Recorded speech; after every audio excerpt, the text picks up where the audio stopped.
Imagine waking up tomorrow with nothing to do.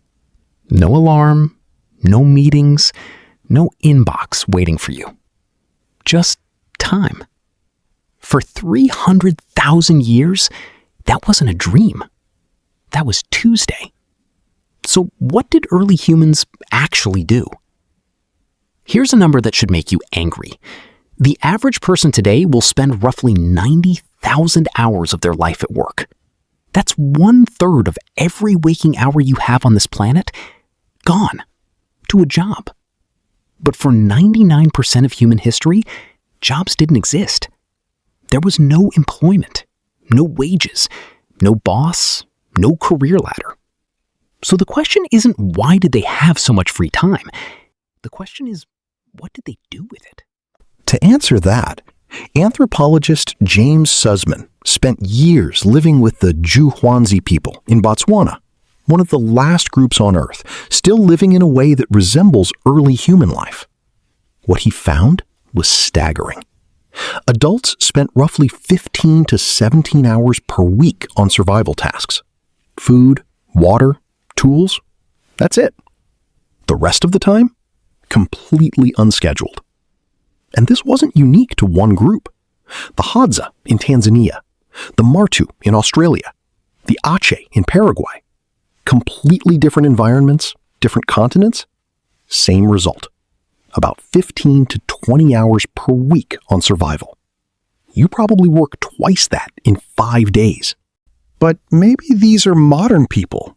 How do we know ancient humans lived the same way?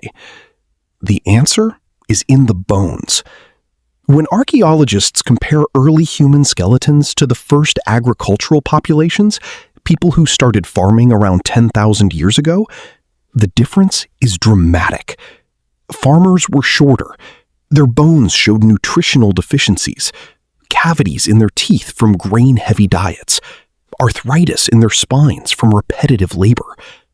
Early humans? Taller, stronger teeth, less joint damage. Their skeletons tell a clear story. They were doing less repetitive physical labor, not more. But the most fascinating evidence comes from something that shouldn't exist if survival was a constant struggle. In 1994, explorers discovered Chauvet Cave in southern France. Inside were paintings created 32,000 years ago. Horses, lions, rhinoceroses, rendered with perspective, shading, and movement. This wasn't crude scratchwork. This was sophisticated art that required skill, planning, and, most importantly, time. Someone spent hours, maybe days, deep inside a cave by firelight, painting animals on a wall. Not for survival, not for food, for beauty, for meaning, for something to do. In 2008, researchers found a 40,000-year-old flute carved from a vulture bone in Germany. 5 finger holes, perfectly spaced. Whoever made this understood music, understood pitch, and they spent significant time crafting it. Not for hunting, not for defense, for music. Across Europe, Africa, and Asia, archaeological sites from 100,000 years ago onward are filled with decorative objects. Jewelry from shells carried 40 kilometers, intricate carvings on bone, tools far more elaborate than survival required. This is what people did when they weren't hunting. They created, they decorated, they made things beautiful. So let's reconstruct a full day. You wake up at dawn. The fire from last night is still glowing. Someone adds wood. Breakfast is social. Leftover meat, berries. People talk, plan loosely for the day. Around mid-morning, a small group might leave to hunt or gather. But here's the key. You don't go every day. If the hunt was successful 2 days ago, you might not leave camp at all. You spend the morning on tools, sharpening a spear, weaving a basket. Not because someone told you to, because being skilled earns respect. If hunting happens, it's not the frantic chase you see in movies. Early humans were persistence hunters. They tracked animals at a steady jog for hours until the animal overheated and collapsed. We're the only species on Earth that can do this because we can sweat and regulate body temperature while running. Most animals can't. The hunt takes 3 to 6 hours. Everyone eats, and by early afternoon, the productive part of the day is essentially over. What comes next is what modern people find hardest to understand. Nothing and everything. People rest. They sit in the shade and talk. They play with children. They make jewelry. They carve designs into bone. They nap.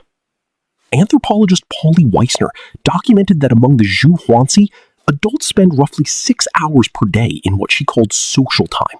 Not working, not sleeping, just being with other people. Because in a world with no money, no police, no written contracts, your survival depends entirely on your relationships. If people don't like you, they don't share food when you're hungry. So you invest enormous time. Then, about 10,000 years ago, everything changed. Humans in the Fertile Crescent began planting seeds and domesticating animals. And agriculture is a trap. Once you start farming, you can feed more people. More people means you need more food. More food means more farming. Within a few generations, populations exploded, and there was no going back. And farming required far more labor. Plowing, planting, weeding, harvesting, defending crops from animals and other humans. The skeletal evidence is unambiguous.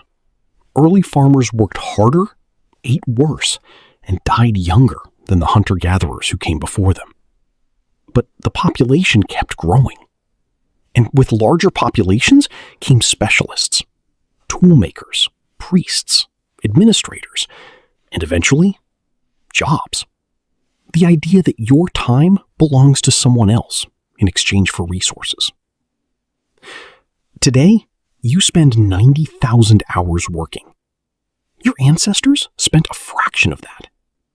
You sleep in one unbroken block and call waking up at 2 a.m. insomnia. They slept in 2 phases and used the quiet middle hours for reflection and conversation. You spend your life chasing achievements, wealth, success, by standards a society invented. They woke up every morning already free, already enough. They didn't need to become successful. They were already living the life you were spending your entire existence trying to retire into. You make art if you can find time after your job. They made art because they had time. And that's what humans do. We're not a different species. We just live so differently from how humans lived for 99% of our existence that we might as well be. Subscribe for a new video every week.